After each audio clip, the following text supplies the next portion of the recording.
గోరింట ఆషాఢ మాసంలోనే ఎందుకంత ప్రత్యేకం? దీని పుట్టుక, వెనుక కథ. గౌరీదేవి బాల్యంలో తన చెలికత్తెలతో కలిసి వనంలో ఆడుకుంటూ ఉండగా రజస్వల అవుతుంది. ఆ సమయంలో గౌరీదేవి రక్తపు చుక్క నేలను తాకగానే ఓ మొక్క ఉద్భవించింది.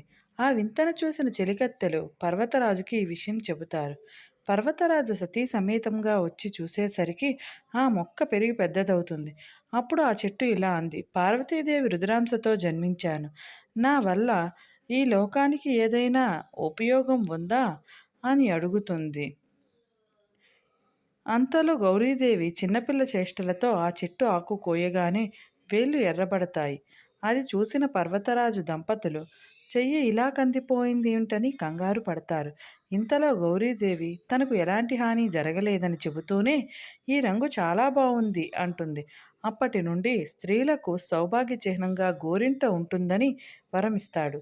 అప్పటి నుంచి స్త్రీలకు గోరింట అంటే మక్కువ మొదలైందంట. ఆరోగ్యాన్నిచ్చే గోరింటాకు. ఆషాఢ మాసం అంటే వర్షాకాలం ఆరంభం. దీంతో క్రిమికీటకాలు, అంటువ్యాధులు పెరిగే అవకాశం ఉంది. మరీ ముఖ్యంగా పనుల్లో మునిగితే మహిళల చేతులు, కాళ్ళు ఎప్పుడూ తడిగానే ఉంటాయి.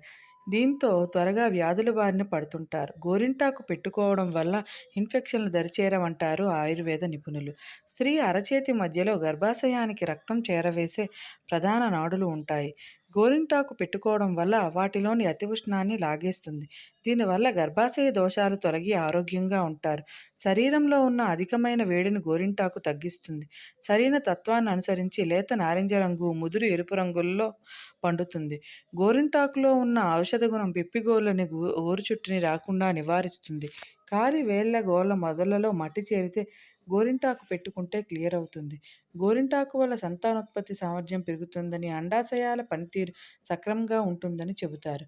ఆషాఢంలో గ్రీష్మ ఋతువు పూర్తి కావడంతో పాటు వర్ష ఋతువు ప్రారంభమవుతుంది. గ్రీష్మంలో మన శరీరం వేడితో కూడుకుని ఉంటుంది. ఆషాఢంలో బయట వాతావరణం చల్లబడిపోతుంది. అలాంటి సమయంలో మన శరీరంలోని వేడి బయట చల్లబడిన వాతావరణానికి విరుద్ధంగా తయారవుతుంది. కాబట్టి అనారోగ్యాలు తప్పవు. అందుకే గోరింటాకు పెట్టుకుంటారు. గోరింటాకు శరీరంలో ఉండే వేడిని తగ్గించే శక్తి ఉంది. అంతేకాకుండా గోరింటాకు రోగ నిరోధక శక్తిని పెంచుతుంది. అందుకే ఆషాఢంలో మనం గోరింటాకు తప్పకుండా పెట్టుకోవాలి. Please subscribe. దయచేసి సబ్స్క్రైబ్ చేసుకోండి.